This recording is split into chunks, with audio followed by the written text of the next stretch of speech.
اعوذ باللہ من الشیطان الرجیم، بسم اللہ الرحمن الرحیم۔ آج انجمن اردو صحافت جموں کشمیر نے اپنے جوان سال ساتھیوں مدثر علی جو گریٹر کشمیر کے لیے لکھتے تھے اور جاوید احمد جو رائزنگ کشمیر کے لیے لکھتے تھے کہ اچانک انتقال کے حوالے سے یہ تعزیتی مجلس کا انعقاد کیا تھا۔ یہ دونوں جو ہمارے ساتھی تھے یہ عہد جوانی میں ہم سے بچھڑ گئے، اپنے ابدی سفر پر روانہ ہو گئے۔ آج ہم نے ان کے ایصال ثواب کے لیے یہاں دعائیہ مجلس اور قرآن خوانی کا اہتمام کیا تھا۔ مقصد یہ تھا کہ ہم ایک تو ان ساتھیوں کو یاد کریں اور ان کی موت سے عبرت لیں، اور ساتھ میں ان کے ایصال ثواب کے لیے، ان کے درجات کی بلندی کے لیے اللہ کی بارگاہ میں دعا کریں، اور ساتھ ہی قرآن خوانی کا اہتمام کریں گے۔ قرآن جو ہے یہ ایک ایسا جو ہے صدقہ ہے جس کا اجر بہت ہی عظیم ہے۔ تو ہم نے قرآن خوانی اور دعائیہ مجلس کے ذریعے ہی اپنے ان ساتھیوں کو جو ہم سے بچھڑ گئے اس سال، اور اس کے علاوہ ہمارے کچھ ساتھیوں کے عزیزی اقربا بھی اس دوران ہم سے بچھڑ گئے، تو ان سب کے جو ہمارے ساتھی تھے، چاہے وہ خود ہم سے رخصت ہو گئے یا ان کے عزیزی اقربا ہم سے رخصت ہو گئے، ان سب کے ایصال ثواب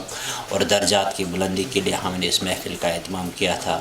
یہاں ہم نے قرآن کی تلاوت کی، دعاؤں کا اہتمام کیا، اور اس میں بیشتر ہمارے دوستوں نے شرکت کر کے ان ساتھیوں کو نہ صرف خراج عقیدت ادا کیا بلکہ ان کی درجات کی بلندی اور مغفرت کے لیے بھی دعا کی، اور ہم اس محفل میں آ کر خوش نصیب اپنے آپ کو محسوس کر دیں کہ ہم نے کم از کم اپنے ان ساتھیوں کو یاد کر کے اصل میں اپنی عاقبت کو سنوارنے کی کوشش کی ہے۔ تو کتنا لاس ہے صحافت کی برادری، صحافت کے میدان میں ان کے فوت ہونے سے؟ جہاں تک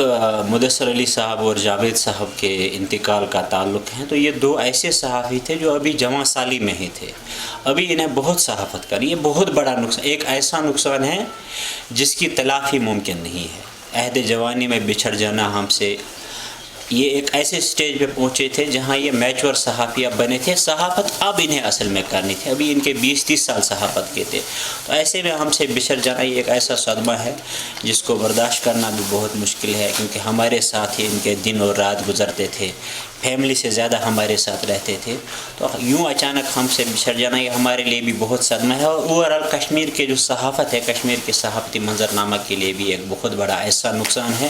جس کی تلافی مجھے نہیں لگتا کہ ممکن ہے۔ یہ جو خلی جو ویکیوم جو پیدا ہوا اس کو پر کرنا مجھے نہیں لگتا ممکن ہے۔ اللہ ان کے درجات بلند کرے اور ہمیں بھی جناب ان کے نقش قدم پر چلنے کی توفیق عطا فرمائے۔